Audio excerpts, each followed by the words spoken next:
It's 3 a.m. and your children are safe and asleep. But there's a phone in the White House and it's ringing. Something's happening in the world. Your vote will decide who answers that call. Whether it's someone who already knows the world's leaders, knows the military, someone tested and ready to lead in a dangerous world. It's 3 a.m. and your children are safe and asleep. Who do you want answering the phone? I'm Hillary Clinton, and I approve this message.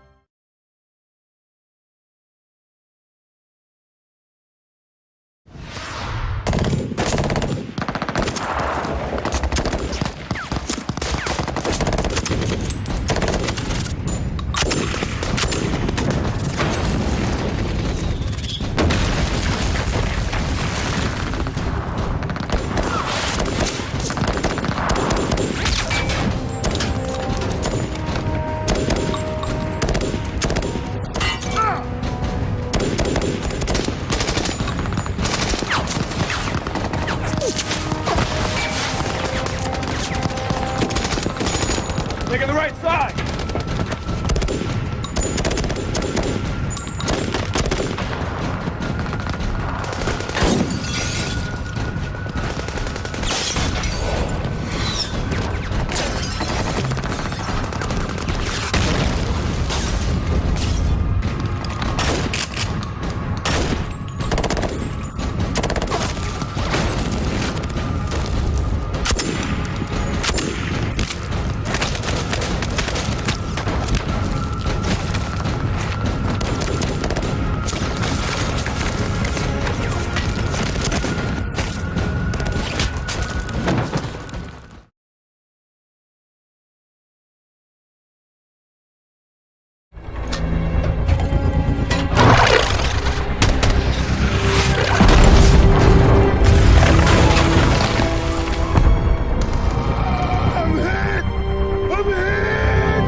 I'm coming!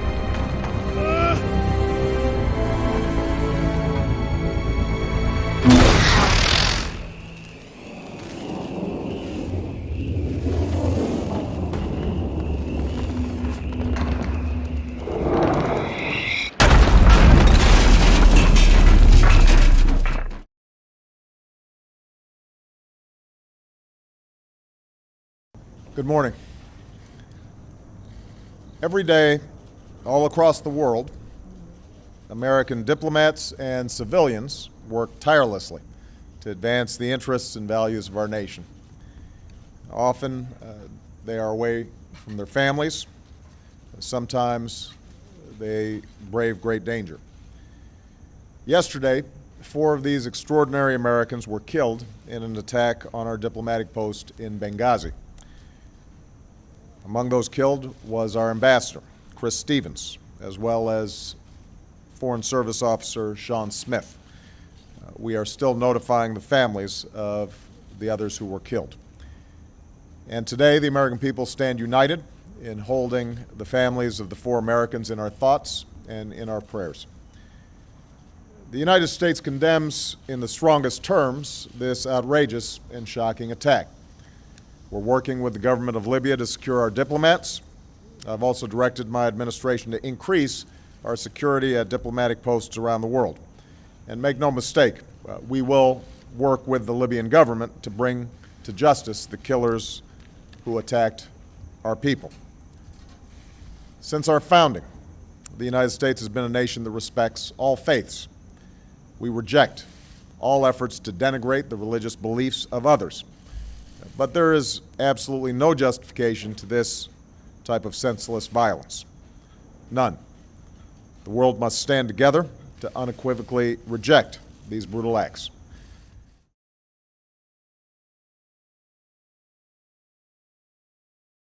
You had an unusual email arrangement. Why tell the Republicans to shut up when they are telling the truth, but not when they are attacking Secretary Clinton with reckless accusations that are demonstrably false? I'm here to honor those we lost and to do what I can to aid those who serve us still. This pile represents the emails you sent or received from early 2012 until the day of the attack. And I can only conclude by your own records that there was a lack of interest in Libya in 2012. Susan Rice goes on 5 TV shows, and she says this: Benghazi was a spontaneous reaction as a consequence of a video. If there's no evidence for a video-inspired protest, then where'd the false narrative start? Started with you, Madam Secretary. And isn't it true that you'd been thinking about getting political credit, actually, for months on this? No. Well, if that's your answer, we let were me draw your trying- attention, Madam Secretary. But Congressman, you let me please, All right, if I fair enough. Go could. ahead. But you had 2 ambassadors that made several requests, and here's basically what happened to their requests. They were torn up. You left your office on the night of the attacks and went to your home in Northwest Washington because you said you knew the next few days were going to be taxing and the department was going to be looking to you. Who else was at your home? Were you alone? I was alone, yes. The whole night? Well, yes, the whole night. Well,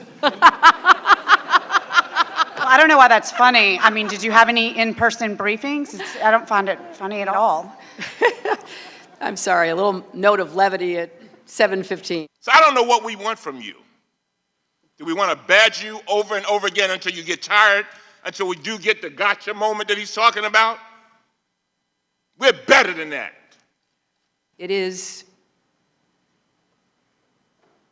deeply unfortunate that something as serious as what happened in Benghazi could ever be used for partisan political purposes. 90 to 95% of my work-related emails were in the state system. If they wanted to see them, they would certainly have been able to do so. You know what? That is maybe the 10th time you have cited that figure today. It is. And I have not heard anyone other than you ever cite that figure. Who told you that 90 to 95% of your emails were in the State Department system? Who told you that? We learned that from the State Department in their analysis of the emails that were already on the system. You have been willing to come in the past, as I noted in my opening, and we appreciate it. And with that, we will be adjourned. There have been questions about my emails, so I want to address that directly. I'm here to give you an update on the FBI's investigation of Secretary Clinton's use of a personal email system during her time as Secretary of State. I opted for convenience to use my personal email account, which was allowed. They were extremely careless in their handling of very sensitive, highly classified information. I thought it would be easier to carry just one device. She also used numerous mobile devices to send and to read email. We went through a thorough process to identify all of my work-related emails. The lawyers doing the sorting for Secretary Clinton in 2014 did not individually read the content of all of her emails And deliver them to the State Department. It's highly likely that their search missed some work-related emails. So that the emails were immediately captured and preserved. There was no archiving at all of her emails. That was my obligation. I fully fulfilled it. They deleted all emails they did not produce to state, and the lawyers then cleaned their devices in such a way as to preclude complete forensic recovery. There were no security breaches. It is possible that hostile actors gained access. There is no classified materials. 110 emails contained classified information at the time they were sent or received. I'm certainly well aware of the classification requirements and did not send classified material. Even if information is not marked classified in an email, participants who know or should know that the subject matter is classified are still obligated to protect it. At the time, this didn't seem like an issue.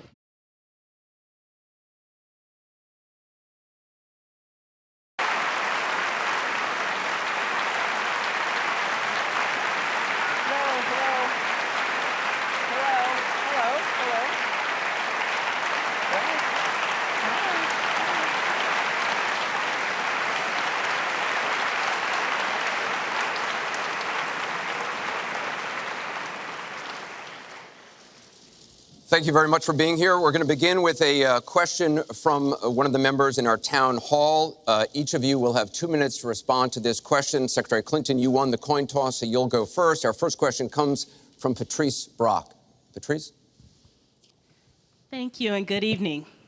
The last presidential debate could have been rated as MA, mature audiences, per TV parental guidelines.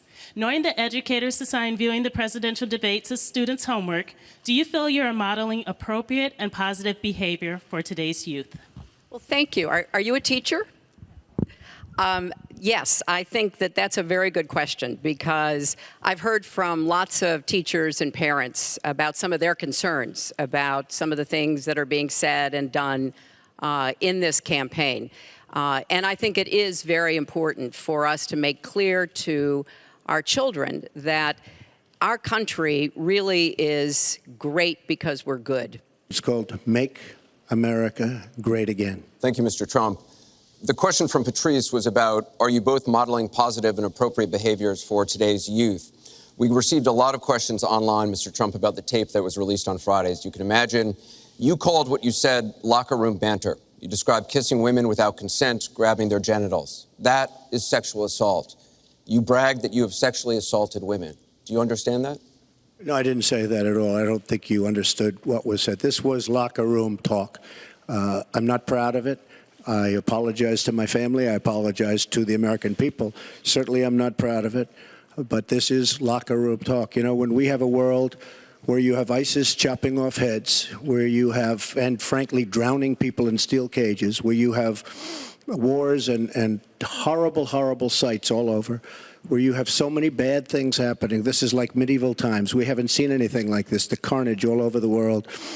And they look and they see. Can you imagine the people that are frankly doing so well against us with ISIS?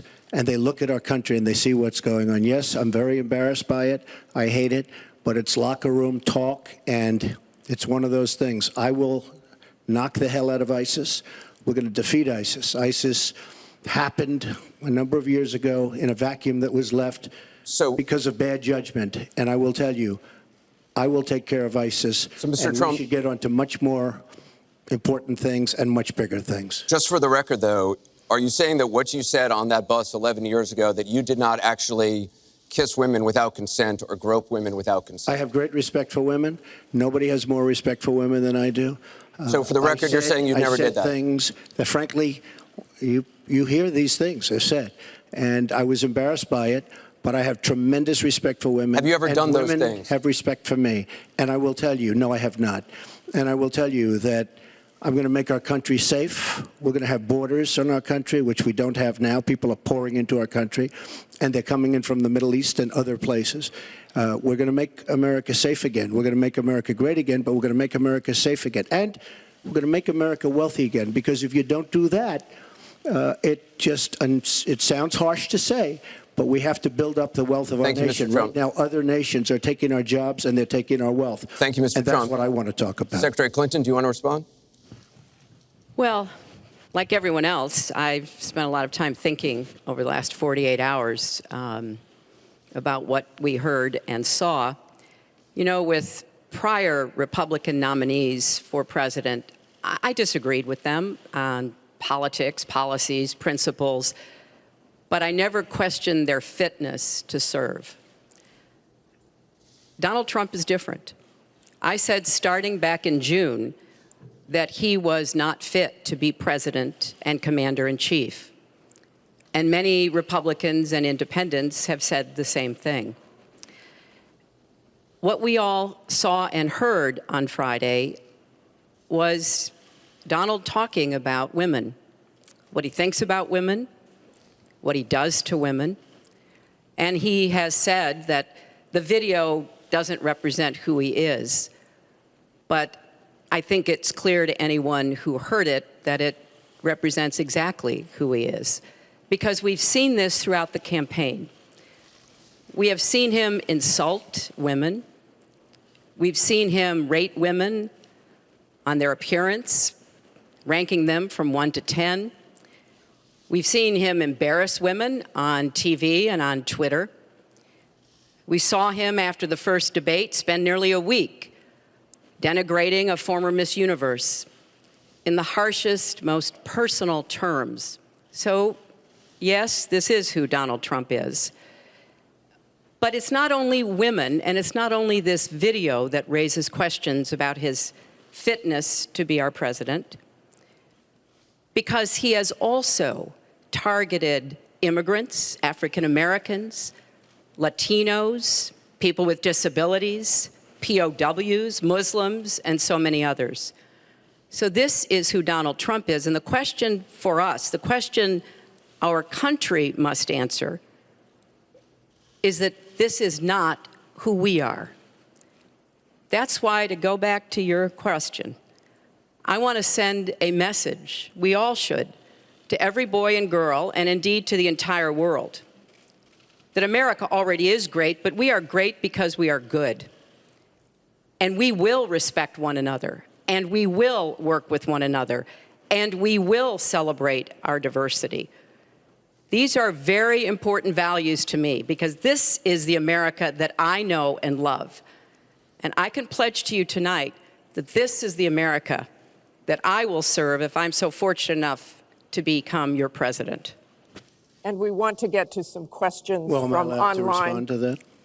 I assume I am. Yes, you can respond to that. It's just words, folks. It's just words. Those words, I've been hearing them for many years. I heard them when they were running for the Senate in New York, where Hillary was going to bring back jobs to upstate New York, and she failed. I've heard them where Hillary is constantly talking about the inner cities of our country, which are a disaster, education-wise, job-wise, safety-wise, in every way possible. I'm going to help the African Americans. I'm going to help the Latinos, Hispanics.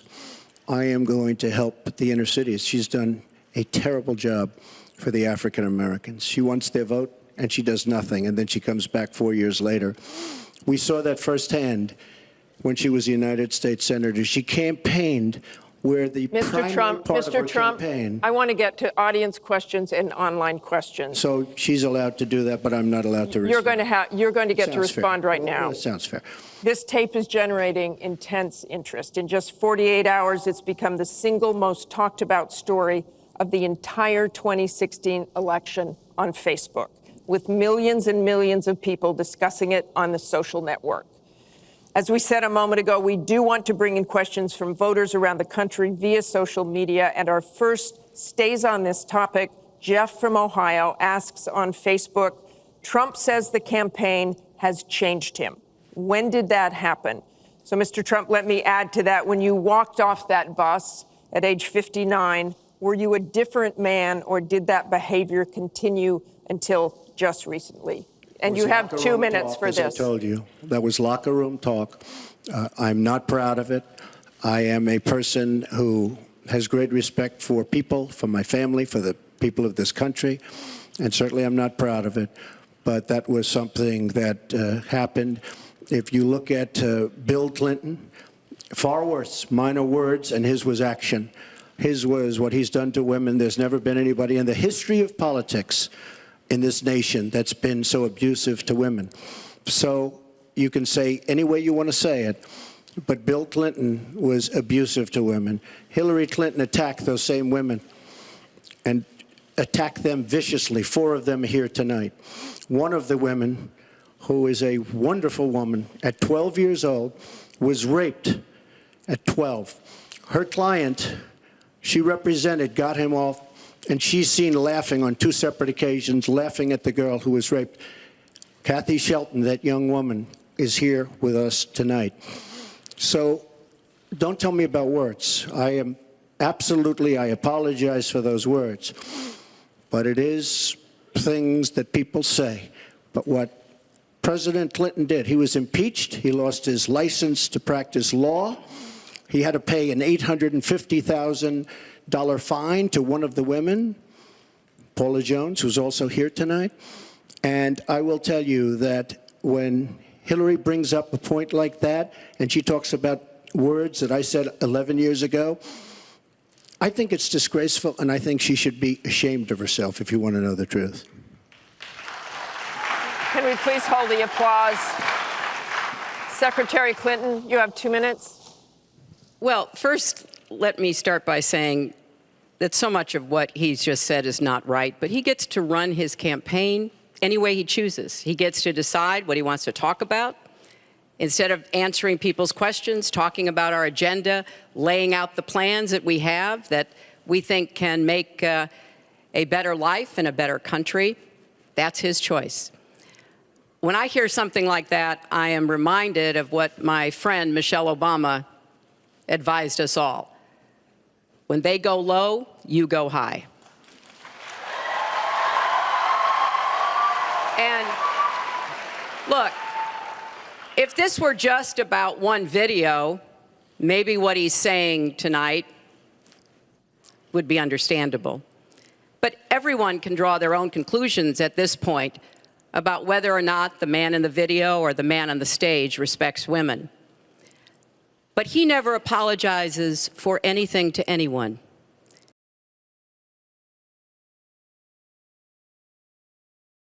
I'm not proud of it. I apologize to my family. I apologize to the American people. He never apologized to the reporter that he mimicked and mocked on national television, and our children were watching. And he never apologized for the racist lie that President Obama was not born in the United States of America. He owes the president an apology. He owes our country an apology. And he needs to take responsibility for his actions and his words. Well, you owe the president an apology because, as you know very well, your campaign, Sidney Blumenthal, he's another real winner that you have. And he's the one that got this started along with your campaign manager. And they were on television just 2 weeks ago. She was saying exactly that. So you really owe him an apology. You're the one that sent the pictures around your campaign, sent the pictures around with President Obama in a certain garb.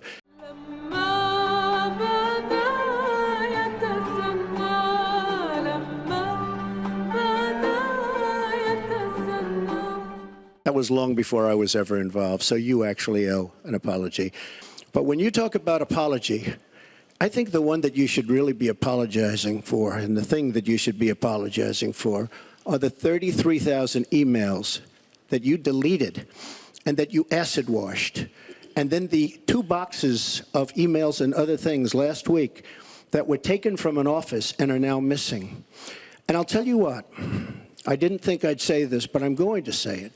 And I hate to say it, but if I win, I am going to instruct my Attorney General to get a special prosecutor to look into your situation, because there has never been so many lies, so much deception. There has never been anything like it. People have been, their lives have been destroyed for doing 1/5 of what you've done. And it's a disgrace. And honestly, you ought to be ashamed of yourself. Secretary Clinton, I want to follow up on that. I'm going to let you talk about emails. Because everything he just said is absolutely false, but I'm not surprised. Really? In the first debate, and the audience needs to calm down here. I told people that it would be impossible to be fact-checking Donald all the time. I'd never get to talk about anything I want to do and how we're going to really make lives better for people. So once again, go to HillaryClinton.com. We have literally Trump. You can fact check him in real time. Last time at the first debate, we had millions of people fact-checking, so I expect we'll have millions more fact-checking because, you know, it's just awfully good that someone with the temperament of Donald Trump is not in charge of the law in our country.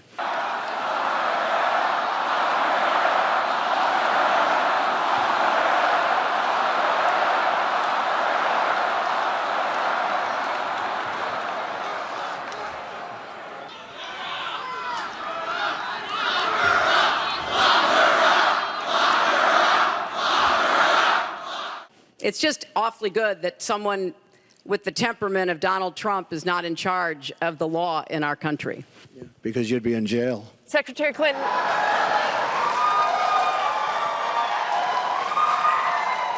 We want to remind the audience to please not talk out loud. Please do not applaud. You're just wasting time.